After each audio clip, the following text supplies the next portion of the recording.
The second chapter, or the second bayan in the Kitab Kasr al-Shahwatain, the Imam gives it the title, An Exposition of the Benefits of Hunger and the Evils of Satiety. And here he talks, he does not so much list the hadiths and the athar, which is done in the previous chapter, as to present his own analysis of what all this could mean.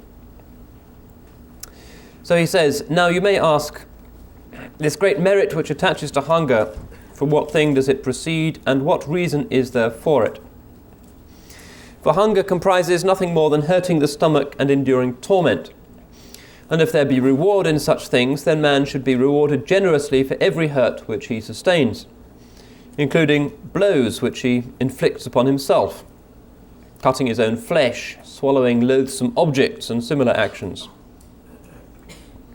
You should know, however, that such words resemble the statement of a man who takes and profits from medicine, and who, declaring that its benefit proceeds just from its unpleasantness and its bitter taste, then takes to swallowing everything which tastes unpleasant.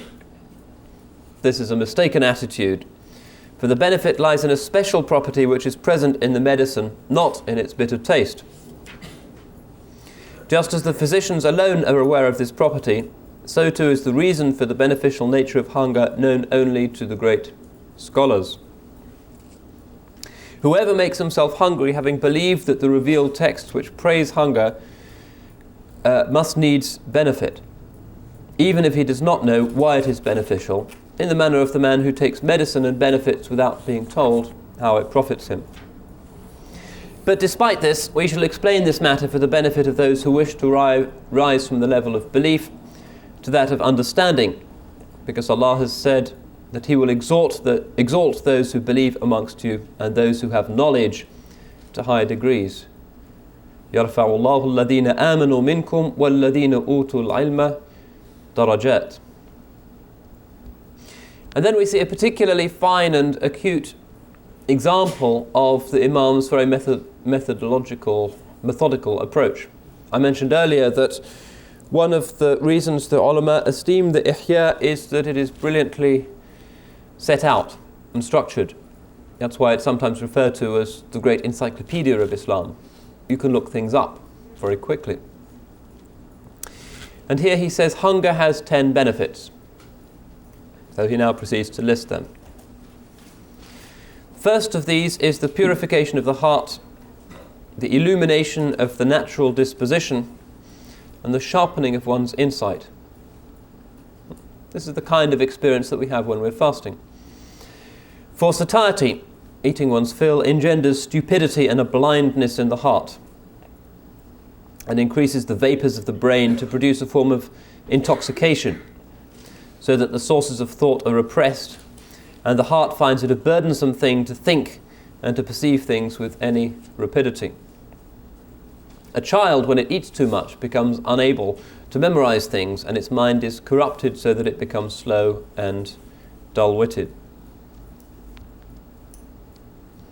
And then a quote from Abu Sulaiman al-Darani again. Make yourselves hungry, for this abases the soul, softens the heart, and yields heavenly knowledge.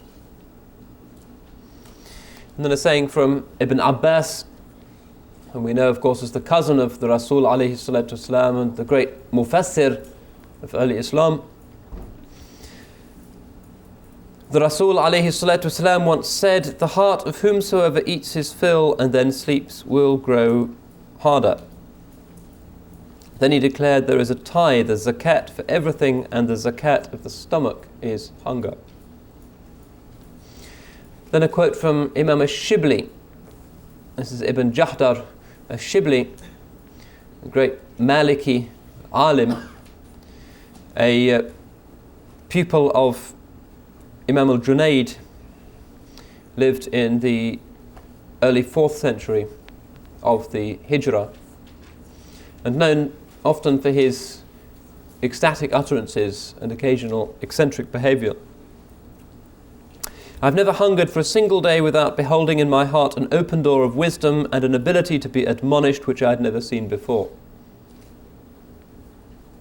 Again, our nearest experience of this is Ramadan, because that's usually the only time when we're significantly hungry. If you listen to the Quran or the Hadith or a religious discourse while you're hungry in Ramadan, assuming that you're not so slothful that you just switch your mind off, but if you're paying attention, you will find that it's more effective. And this is because of the spirit of detachment from the world which the hunger induces. So that's the first benefit of hunger.